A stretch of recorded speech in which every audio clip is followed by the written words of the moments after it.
Mental కృష్ణకి mind block, పోసానికి కేసుల చిక్కులు. మెంటల్ కృష్ణగా పేరున్న పోసాని కృష్ణమురళి పాలిటిక్స్ లోకి ఎందుకొచ్చారో ఆయనకే తెలియదన్న టాక్ ఉంది. రాజకీయాల్లో అడుగుపెట్టి దశాబ్దంన్నర అవుతున్నా వెనక్కి తిరిగి చూసుకుంటే సాధించిందేమీ కనిపించదు. సినిమాల్లో బూత్ డైలాగులతో పాపులర్ అయిన రాజకీయాల్లో కూడా అదే ట్రెండ్ ఫాలో అవుతూ ఎప్పటికప్పుడు విమర్శల పాలు అవడాన్ని అలవాటుగా మార్చుకున్నారు. వైసీపీ నేతగా చంద్రబాబు, పవన్లపై ఆయన చేసిన బూత్ ప్రయోగాలు ఎంతో వివాదాస్పదమయ్యాయి. ఇప్పుడు అదే ఆయన మెడకు చుట్టుకునే పరిస్థితి కనిపిస్తుంది. ఆల్రెడీ ఆయన తిట్ల పురాణాలపై పెండింగ్ కేసులు ఉన్నాయి.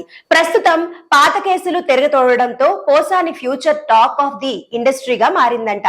పోసాని కృష్ణమురళి సినిమాల్లో మల్టీ రోల్స్ పోషించి సక్సెస్ అయ్యారు. Character artist, hero, writer, producer, director ఇలా విభిన్న రోల్స్ లో తనని తాను నిరూపించుకున్నారు. ఇండస్ట్రీలో కెరీర్ కంఫర్టబుల్ గా ఉన్న టైంలోనే ఆ కాంట్రవర్సీ నటుడికి రాజకీయాలపై ప్రేమ పుట్టుకొచ్చుకుంది. 2009 ఎన్నికల ముందు ప్రజారాజ్యంతో పొలిటికల్ ఎంట్రీ ఇచ్చారు. ఆ ఎన్నికల్లో మొట్టమొదటిసారి ఎమ్మెల్యేగా కూడా పోటీ చేశారు. చిలకలూరిపేట పీఆర్పీ అభ్యర్థిగా పోటీ చేసి తనకు ఎలాంటి పొలిటికల్ ఇమేజ్ లేకపోయినా చిరంజీవి పుణ్యాన 14,000 ఓట్లు మాత్రం దక్కించుకుని 3వ స్థానంతో సరిపెట్టుకున్నారు. వైసీపీ స్థాపన తర్వాత పోసాని కృష్ణ జగన్ పంచుకు చేరారు. జగన్ పాదయాత్రలోనూ పాల్గొన్నారు. అయితే జగన్ మాత్రం 2014 నుంచి 2024 వరకు ఏ ఎన్నికల్లోనూ ఆయనకు టికెట్ ఇవ్వలేదు. అయినా 2019 ఎన్నికల సమయంలో జగన్ కు మద్దతుగా ప్రచారం నిర్వహించారు. ఇండస్ట్రీలో మెంటల్ కృష్ణగా పేరున్న పోసాని నోటి దూకుడు నచ్చి తాను అధికారంలోకి వచ్చాక Jagan AP film development corporation chairman హోదా కట్టబెట్టారు. ఇక అప్పటి నుంచి పోసాని నోటికి అడ్డు అదుపు లేకుండా పోయిందన్న విమర్శలున్నాయి. వైసీపీ బూత్ నేతల కంటే ఎక్కువగా చంద్రబాబు, పవన్లను టార్గెట్ చేశారు.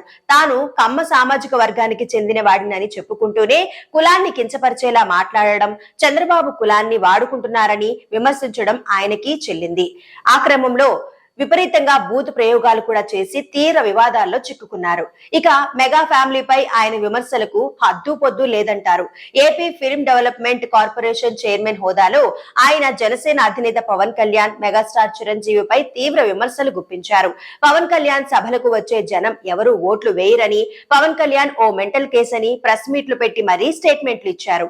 అసలు మెగా ఫ్యామిలీ పైసల కోసమే పార్టీలు పెట్టిందని తీవ్ర ఆరోపణలు గుప్పించారు. పవన్ పై పోసాని చేసిన విమర్శలతో అప్పట్లో జన సైనికులు, వీర మహిళలు పలు కేసులు పెట్టారు. అయితే వైసీపీ అధికారంలో ఉండడంతో పోలీసులను వాటిని పట్టించుకోలేదు. అయితే వీర మహిళల పోరాటంతో రాజమండ్రి 1 టౌన్ పోలీస్ స్టేషన్ లో 2022లో ఆయన పైన పలు సెక్షన్ల కింద కేసు నమోదైంది. జనసేన అధినేత పవన్ కళ్యాణ్ పై అనుచిత వ్యాఖ్యలు చేశారంటూ జనసేన వీర మహిళ ఇందిరా గతంలో 1 టౌన్ పోలీస్ స్టేషన్ లో ఫిర్యాదు చేశారు.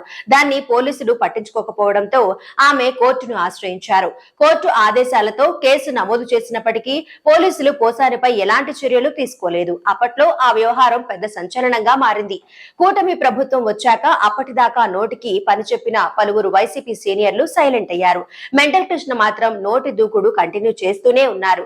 లడ్డూ వివాదం, డిక్లరేషన్ రగడ, జగన్ తిరుమల పర్యటన రద్దు తదితర అంశాలపై పోసాని కృష్ణమురళి అప్పట్లో తీవ్రంగా స్పందించారు. సీఎం చంద్రబాబు టార్గెట్ గా తీవ్ర వ్యాఖ్యలు చేశారు. అంతా కలిసి జగన్ ను ఎందుకు ఇంతలా హింసిస్తున్నారని పోసాని ప్రశ్నించారు. జగన్ తిరుమలకు వెళ్లకుండా అడ్డుకోవడం దారుణమని బోల్డ్ ఆవేదన వ్యక్తం చేశారు. పనిలో పనిగా జగన్ కు ప్రాణగండం ఉందని పోసాని సంచలన ఆరోపణలు చేశారు. దయచేసి జగన్ ను మాత్రం మర్డర్ చేయించబాకు, మీకు పెద్ద హిస్టరీ ఉంది నాకు తెలుసు అంటూ చంద్రబాబుపై తీవ్ర వ్యాఖ్యలు చేశారు. ఆయన ఎప్పుడు పోతామో ఎవరికి తెలుసు, అయినా భయపడేది లేదని హీరోయిజం ప్రదర్శించారు. రాష్ట్రంలో పొలిటికల్ సీన్ మారినా పోసాని మాత్రం దూకుడు తగ్గించడం లేదు.